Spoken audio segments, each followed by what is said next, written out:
Yes. Let's start our next part. Accounting standard in India. Okay. So आधीचे accounting standard इंडियाचे कसे होते, then थोडासा त्याचा पार्ट आपण बघणार आहोत. त्याच्यानंतर आपण इंटरनॅशनल अकाउंटिंग स्टँडर्ड लर्न करणार आहोत. On 21 April 1977, the Institution of Chartered Account of India constituted Accounting Standard Board, known as ASB. Okay. With the view of harmonized accounting policy and practices used in India. म्हणजे कधीपासून start झालंय बघा. थोडक्यात काय सांगायचं आपल्याला की अकाउंटिंग स्टँडर्ड कधीपासून, इनिशियल मगाशी म्हणत होतो आपण. सो 21 एप्रिल 1977 कोणी इंट्रोड्यूस केलेले आहे? Institution of chartered account of India याने, आणि त्याला शॉर्ट मध्ये ASB आपण असं म्हणतो, accounting standard board. Okay. ASB stand for accounting standard board. The main function of accounting standard board is formulated the standard after taking into consideration the applicable law, custom, usage and business environment. मग हे जे standard define केलेले आहेत, तर त्यावेळी एक law तुम्ही कसा अप्लाय होणार आहे, कस्टम, म्हणजे सगळ्या गोष्टीचा विचार करून हे स्टँडर्ड काय केलेले आहेत तर फ्रेम केलेले आहेत. First thing, law applicable law होईल का, कस्टम, युसेज, बिझनेस एन्व्हायरमेंट, जे आपण फार अभ्यास करतो की बिझनेसवरती त्याचा मोठ्या प्रमाणावरती इम्पॅक्ट होतो, ह्या सगळ्या गोष्टीचा विचार करून अकाउंटिंग स्टँडर्ड फॉर्म्युलेट केलेले आहे. So this accounting standard board is constituted in such a manner that it would be given adequate representation to all the interested parties and thereby ensure participation of all the concerned in the formulation of standard and their implementation. आणि मग तुम्ही काय करा तर त्याच्यामध्ये participate करा, जे interested parties आहेत त्याने, आणि ते काय करा तर इम्प्लिमेंट करा. So as the first task, the nature and scope of the accounting standard procedure as per the Accounting Standard Board issue first document in January 1979. तर जेव्हा हे फ्रेम झालं तेव्हा त्यांनी पहिलं डॉक्युमेंट इश्यू केलं. Just as a part of history थोडंसं लक्षात ठेवा की त्यांनी पहिलं डॉक्युमेंट जानेवारीमध्ये काय केलं होतं तर इश्यू केलं होतं. So which is non as the preface of the statement of accounting standard. तर त्याला आपण म्हणत होतो प्रीफेस, कारण सुरुवातीला बेसिकली माहिती आपल्याला जे इश्यू केलं जातं त्याला आपण काय म्हणतो तर प्रीफेस म्हणतो. Okay. So preface the statement of the accounting standard. आणि मग ते कशा पद्धतीने डेव्हलप होत गेलं. सो थोडक्यात इथे काय आहे, अकाउंटिंग स्टँडर्डची हिस्ट्री, इथे कसं डेव्हलप होत गेलेलं आहे. सुरुवात कधीपासून झाली, 1977 पासून सुरुवात झालेली आहे. त्याने हे केलं, इंट्रोड्यूस केलं. पण पहिल्यांदा त्यांनी प्रीफेस कधी तयार केला, 1979 ला प्रीफेस तयार केलेला. Develop of accounting standard in India pre independent period. म्हणजे हे जे काम आता आपण इझिली इम्प्लिमेंट करतो ते आता इझिली नाही झालेलं, त्याच्यासाठी बऱ्याच लोकांनी बरेच एफर्ट सुद्धा घेतलेले आहेत. मग pre independent period, post independent period मध्ये कशा पद्धतीने चालू होतं काम बघा. Pre independent period, lack of uniformity. Before independent accounting practice in India were based on the British control rule. आपल्याला माहिती की तेव्हा प्री इंडिपेंडंट पिरियड मध्ये सगळ्या गोष्टी कोण डिसाईड करत होतं तर ब्रिटिश डिसाईड करत होते. सो दॅट मीन्स अकाउंटिंग सगळीकडे सेम नव्हतं, प्रत्येक जण आपल्या आपल्या पद्धतीने किंवा ब्रिटिशांच्या रूल प्रमाणे अकाउंटिंग इम्प्लिमेंट करत होते. Accounting norms were not standardise. That's why accounting standard are not standardise. Every organisation follow its own methods of accounting. So थोडक्यात लक्षात ठेवायचंय, प्री इंडिपेंडंट पिरियड मध्ये there is no standard because basically follow by the rules as per the British. Okay. ब्रिटिशांचे जे rules आहेत ते follow होत होते. So there is no fix standard. Every business follow their own methods of account. Clear. Second आहे the companies act 1930. The companies act was introduce in 1913. पहिला companies act हा लक्षात ठेवा. Companies act was introduce in 1930 which was the first regulation. पहिलं regulation कधी implement झालं तर 1930. ते कंपनी सगळ्याच कंपनीना त्याचे रूल्स रेग्युलेशन मात्र इम्प्लिमेंट करायला लागत होते. It includes requirement about financial reporting. However it was not in the line with the modern standard. म्हणजे प्री इंडिपेंडन्स मध्ये थोडक्यात आपल्याला काय लक्षात ठेवायचंय की एक तर त्याला स्टँडर्ड काही नव्हतं, सगळ्या गोष्टी आपण ब्रिटिशांच्या रूल्स प्रमाणे फॉलो करत होत्या. थर्ड थिंग लक्षात ठेवायची आपल्याला ओन मेथड्स. ओके. आणि त्याच्यानंतर 1913 मध्ये एक कंपनीज ऍक्ट आला आणि कंपनीज ऍक्ट आल्यानंतर कंपनीने प्रत्येकाने एक स्टँडर्ड दिलं आणि त्यांनी सांगितलं की ह्या स्टँडर्ड प्रमाणे तुम्ही बुक्स ऑफ अकाउंट काय करायचे आहेत तर रेकॉर्ड करायचे आहेत. म्हणजे प्रत्येकाला थोडं थोडं निदान तुम्ही ह्या फ्रेमवर्क मध्ये तरी काय करा तर that means it includes the requirement of financial reporting. तुम्ही फिनान्शियल रिपोर्ट प्रिपेअर करताय ना, मग आमच्या ह्या रिक्वायरमेंट आहेत ॲज पर द 1930. ओके. तर तुम्ही अप्लाय केल्या पाहिजेत as per the companies act 1930. Clear. देईल. मग आता पोस्ट इंडिपेंडंट कडे आलो. Post independent 1947 to 1970. ओके. लक्षात ठेवा period. Post independent 1947 to 1970. He history तुमच्या थोडीशी लक्षात असू दे, नंतर ह्याच्या नोट्स पण तयार करा. ठीक आहे. Establishment of ICAI. आता एक्झॅक्टली त्यांनी ते फ्रेमवर्क चालू केलं होतं, बट ICAI कधी इंट्रोड्यूस झालेली आहे? इन 1949 मध्ये ICAI इंट्रोड्यूस झालेली आहे. The ICAI was established to regulate the profession of the accounting and auditing in India. त्याचा मेन फ्रेमवर्कच आहे किंवा मेन उद्देशच आहे. ICAI चा मेन उद्देश काय आहे? सॉरी, एक प्रोफेशनल अकाउंटिंग स्टँडर्ड कसं असलं पाहिजे किंवा प्रोफेशनल ऑडिटिंग कसं असलं पाहिजे याच्यासाठी काम करणारी जी बॉडी आहे ती आहे ICAI, Indian constitution chartered account of India. Okay. Then the ICAI play an important role in shaping the accounting practice in India. So इंडियामध्ये एक अकाउंटिंग प्रॅक्टिसला शेप देण्याचं काम मात्र त्यांनी त्यावेळी केलं होतं. So this is the establishment of ICAI. Code of conduct. So the ICAI published guideline and recommendation to regulate the accounting profession. So however these guidelines were not mandatory. तेव्हा लक्षात ठेवा मात्र तेव्हा सुद्धा त्यांनी हा जो पिरियड आहे 1947 to 1970 याच्यामध्ये सुद्धा त्यांनी सांगितलं की हे फ्रेमवर्क आहे, but this guideline is not mandatory. आम्ही हे फ्रेमवर्क देतोय, तुम्हाला अप्लाय करायचं असेल तर करा, नाहीतर तुम्ही काय तुमची अकाउंटिंग पॉलिसी मेथड्स अडॉप्ट करायचे असेल तर तुम्ही करू शकता. It was voluntary for the accounting and auditors. Accountant आणि ऑडिटरसाठी व्हॉलंटियर आहे की ही आमची मेथड आहे as per the accounting as per the ICAI. तुम्ही अप्लाय केला तर उत्तम, नाही केला तर तुमच्या मेथड्स तुम्ही काय करा तर इम्प्लिमेंट करू शकता. कोड ऑफ कंडक्ट लक्षात आलं. पुढे आता ऍक्ट आला. पहिला ऍक्ट होता 30. दुसरा ऍक्ट आला द कंपनीज ऍक्ट 1956. आता हा ऍक्ट फार फेमस होता कारण याच्यामध्ये बरेचसेच रूल्स रेग्युलेशन होते, स्टँडर्ड होते, बऱ्याचशाच गोष्टी इथे इम्प्लिमेंट होत होत्या. So the companies act was pass in 1956 to introduce financial reporting requirement. These requirements set the framework for corporate financial disclosure in India. However, accounting practice were not fully standardized.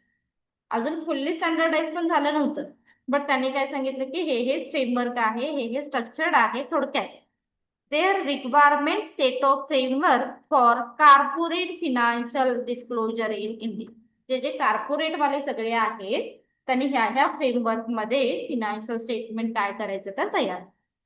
Okay. दे हा झाला तुमचा post independence 1947 to 1970. पुढचा period आला आता 1917 to 1918. Formation of ASB. ASB stand for board, accounting standard board. So formation of accounting standard board कधी introduce झाले बघूया. The Accounting Standard Board was established under ICAF to formulating accounting standard in 1977. So board introduce झालेला आहे 1977 ला. थोडक्यात 1977 ला board introduce झालेला आहे. It has marked the beginning of the structured approach in the accounting in India. So issue of guideline 1991. As per the Accounting Standard Board, issue guideline for specific area सच आहे. आता तेव्हा मात्र त्यांनी या 3 गोष्टीसाठी काय केलं, गाईडलाईन इश्यू केला स्पेसिफिक, की डिस्क्लोजर ऑफ अकाउंटिंग पॉलिसी असेल तर अकाउंटिंग स्टँडर्ड फर्स्ट इम्प्लिमेंट करा. व्हॅल्युएशन ऑफ इन्व्हेंटरी असेल तर अकाउंटिंग स्टँडर्ड 2 फॉलो करा, आणि कॅश फ्लो स्टेटमेंट असेल तर अकाउंटिंग स्टँडर्ड 3 फॉलो करा. म्हणजे याच्यामध्ये त्यांनी काही रूल्स रेग्युलेशन दिले, काही फ्रेमवर्क दिलं, काही स्ट्रक्चर दिलं आणि ते फॉलो करायला सांगितलं. Issue of guideline. Okay. Indian company widely adopted these standard through they were not mandatory. लक्षात ठेवा, हे सुद्धा त्यांनी जे स्टँडर्ड दिले होते कधी 1970 टू 1980, त्यांनी सांगितलं होतं की हे मॅन्डेटरी नाहीये, बट त्यांनी ते इतकं छान फ्रेम करून दिलं होतं ना की बऱ्याचशाच कंपनीने त्यांनी काय केलं, ते अडॉप्ट केले. म्हणून इथे सांगितलंय Indian companies widely adopted this standard through they were not mandatory. Mandatory नव्हतंच ते, बट तरीही बऱ्याच लोकांनी, बऱ्याच कंपनीने ते ऑर्गनाईज काय केलं, इम्प्लिमेंट केलेलं आहे. Point number 4. आता तुमचा इरा आला ग्लोबलायझेशन 1991. आपल्याला माहिती एलपीजी इरा 1991 नंतर आला, राईट. मग त्याच्यामध्ये बरेचसे चेंजेस झालेले बघायला मिळाले एलपीजी इरामध्ये. खूप सारे एलपीजीचा मेन उद्देश काय होता, तर सगळ्या गोष्टी फ्रीली काय केल्या त्याने, तुम्ही डोमेस्टिक मध्ये पण सेल करा, फॉरेन मध्ये पण जा. 1990च्या आधी तुम्हाला फॉरेन मध्ये सेल करायची परमिशन नव्हती, किंवा lots of restriction, permission in the sense की लॉट्स ऑफ रिस्ट्रिक्शन होते. मग म्हणून ग्लोबलायझेशन इरामध्ये आपल्याला बरेचसे चेंजेस सुद्धा झालेले बघायला मिळाले. तो फर्स्ट आहे economic liberalisation. There was push for the aligning accounting standard practices with the global standard due to the economic liberalization, globalization in the early 90s. तो थोडंसं काय केलं, इथे तुम्हाला पुश केलं की जा तुम्ही काय करा, बाहेरच्या देशामध्ये सुद्धा जाऊन तुम्ही तुमचे प्रोडक्ट सेल करा, आणि तेव्हा मात्र तुम्ही काय करा, ग्लोबल अकाउंटिंग स्टँडर्ड इम्प्लिमेंट करा किंवा यूज करा. Because of it is directly influence on our Indian economy. That's second, towards international standard. So at this stage, the need was felt to the have a more sophisticated accounting framework. It was to lead with the more detailed accounting standard. जसं आपण म्हणतो की आपण आपल्या इथे असताना आपण काही तेवढे स्टँडर्ड फॉलो करतोय असं, बट आपल्याला बाहेर जायचं होतं. बाहेर म्हणजे कुठे, व्हेरी गुड, फॉरेन मध्ये जायचंय.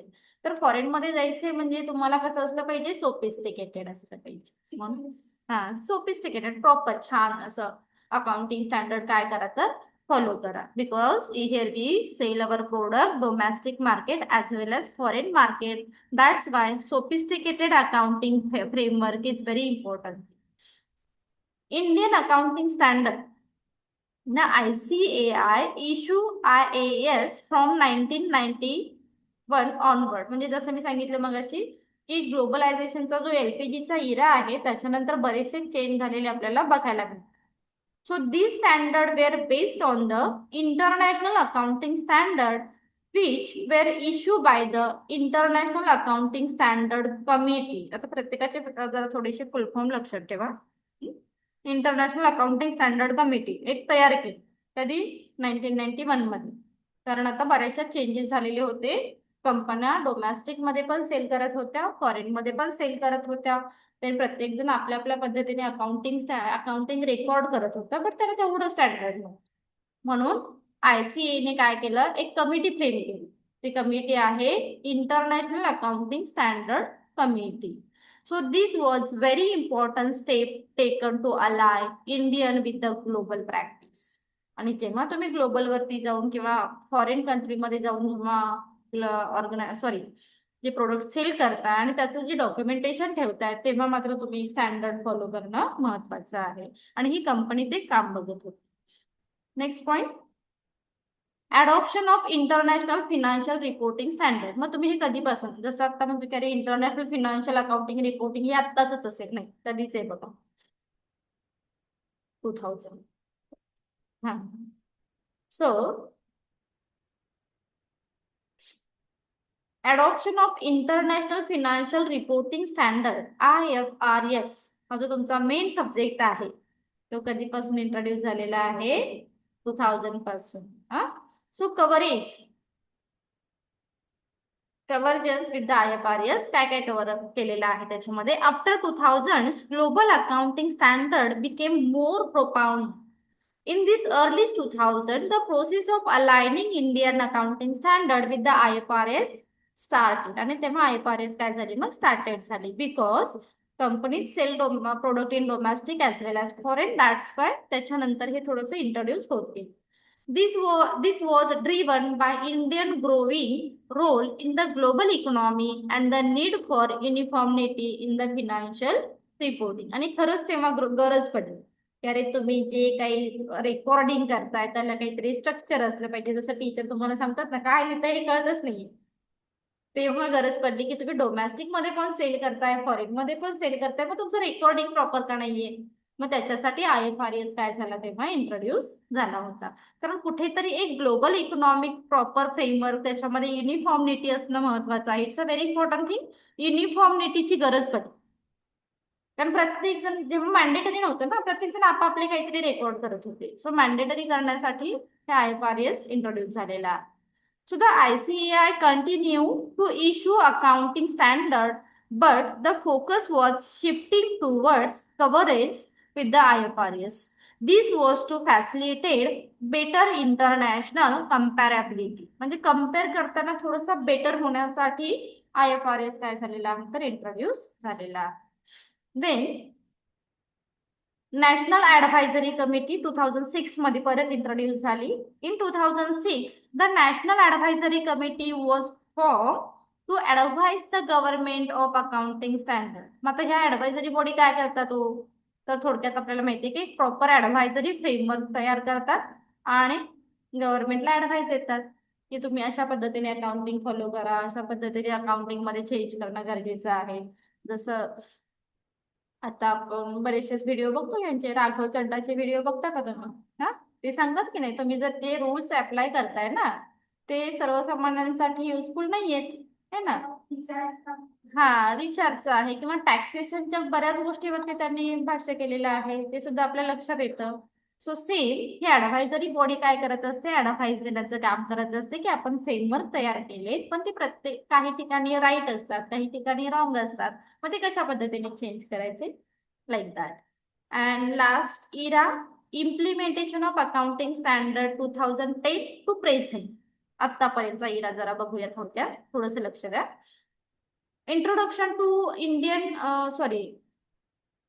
International accounting standard 2011, the Indian government decided to coverage with the IFRS and introduce Indian accounting standard that are aligned with the IFRS but adequate to condition in India. जसं मगाशी मी तुम्हाला एक chart दाखवला बघा की main उद्देश काय आहे IFRS चा की इंडियन अकाउंटिंग स्टँडर्ड तर आता इंट्रोड्यूस झाले 2011, तर दोघांसाठी सुद्धा एक बॅलन्स असला पाहिजे. जसं सुरुवातीच्या इरापासून आपण काय बघत आलेलो आहोत की अरे सगळं मिसमॅच काही नाही. काही ठिकाणी मॅन्डेटरी होतं, काही ठिकाणी नव्हतं किंवा प्रत्येक जण आपापल्या पद्धतीने अकाउंटिंग रेकॉर्ड करतायत. तर असं नको. तर तुम्ही काय करा एक युनिफॉर्मिटी येण्यासाठी IFRS काय झाला तर एक त्याची उत्क्रांती झाली म्हणायला हरकत नाही किंवा IFRS इंट्रोड्यूस करण्यात आलं. नोटिफिकेशन IFRS चं कधी आलं 2015 मध्ये आलेलं आहे. The MCA notified Indian accounting standard in 2015, which became mandatory for certain types of companies, that is, listed companies whose net worth rupees 500 crore. लक्षात ठेवा, ज्या कंपनीचं नेटवर्थ 500 करोड पेक्षा जास्त आहे किंवा 500 करोड आहे अशा कंपनीने compulsory Indian accounting standard follow केलेच पाहिजे. म्हणजे थोडक्यात लक्षात ठेवायचं 2015 नंतर स्ट्रिक्टली रूल आले. काही काही सगळ्या कंपन्यांना नाहीये, त्याला पण क्रायटेरिया दिला त्यांनी की ह्या कंपनीने काय केलं पाहिजे. नोटिफिकेशन नुसार ह्या कंपनीने अकाउंटिंग स्टँडर्ड फॉलो करणं मॅन्डेटरी आहे. त्याच्या आधीच्या इरामध्ये आपण प्रत्येक ठिकाणी बघत आलेलो आहोत दिस इज नॉट अ मॅन्डेटरी. हे फ्रेमवर्क आहे, फॉलो करा नाही करा. फॉलो केलं तर तुमच्यासाठी उत्तम आहे, नाही केलं तर तुम्ही तुमच्या पद्धतीने अकाउंटिंग रेकॉर्ड करू शकता. बट प्रत्येक जण आपापल्या पद्धतीने जेव्हा रेकॉर्ड करतो ना we can not easily understood. मग एक फ्रेमवर्क असेल की बाबा ह्या कंपनीचं पण असंच आहे, ह्या कंपनीचं पण असंच आहे. So basically which is useful for the auditors. जो 10 ठिकाणी जाऊन कंपन्यांचं इव्हॅल्युएशन करतो त्याला ते कुठेतरी इझिली होतं. आणि ह्या दोघांचं सेटअप कोण करत असतं तर इंटरनॅशनल अकाउंटिंग स्टँडर्ड ह्या सगळ्या गोष्टी एकाच ICAच्या अंडर येतात. ICA अकाउंटन्सी पण बघतो आणि ऑडिटिंग पण बघतो. या दोघांचा बॅलन्स करण्याचं काम ICAI करत असतं. क्लिअर? नोटिफिकेशन लक्षात आलं? नोटिफिकेशन मध्ये लक्षात ठेवा की त्यांनी कंपन्यांना कंपल्सरी केलं. कोणत्या कंपन्यांना? लिस्टेड कंपन्यांना. लिस्टेड कंपनी म्हणजे कोण? ज्या कंपनीचा नेटवर्क आहे त्यांना. Focus on the accounting standard focus on the aspects such as the revenue recognition, lease, financial instrument and fair value measurement. आता हे मोठी लिस्ट, बट त्यावेळी त्यांनी ह्या 4 गोष्टीवरती फोकस केलाय. Revenue recognisation, lease, financial instrument and fair value या 4 गोष्टीवरती काय केलंय? फोकस केलंय. Issue of clarification. The ICAI and MCA continue to issue clarification and update on accounting standard to further strengthen the Indian accounting framework. So Indian accounting थोडंसं strengthen होण्यासाठी काय केलेलं आहे? याने क्लॅरिफिकेशन अपडेट केलेली आहे. अँड लास्ट, रिसेंट फोकस कशावरती आता? In recent year the focus has also been on improvement in corporate governance, transparency and disclosure requirement. This has influenced the evaluation of accounting standard. आणि कुठेतरी एक governance यावा, transparency यावी, disclosure requirement व्हावेत आणि याच्यासाठी आता हा रिसेंटली फोकस केलेला आपल्याला बघायला मिळतो. आणि मग अकाउंटिंग स्टँडर्डचं थोडंसं इव्हॉल्युशन झालेलं आपल्याला बघायला, म्हणजे इव्हॉल्युशन इन द सेन्स की ती कन्सिस्टन्सी फॉलो केल्यामुळे आज एक प्रॉपर फ्रेमवर्क, प्रॉपर स्ट्रक्चर आहे. तुम्हाला हिस्ट्री लक्षात आली का? अकाउंटिंग स्टँडर्ड कशा पद्धतीने इंट्रोड्यूस होत गेलं, कधी गरज पडली जास्त? 1990 मध्ये. त्याच्या आधी एवढं स्टँडर्ड नव्हतं. ICAI काम करत होतं, त्याने फ्रेमवर्क पण दिले होते, स्टँडर्ड पण होतं, बट ते मॅन्डेटरी. आता ते आणि आता ते काय झालेलं आहे तर मॅन्डेटरी झालेलं आहे. होपसो तुम्हाला हिस्ट्री ऑफ अकाउंटिंग स्टँडर्ड आणि IFRS ची हिस्ट्री लक्षात आली असेल. थांबूया आपण आज इथेच. We will continue tomorrow. Requirement of international accounting standard.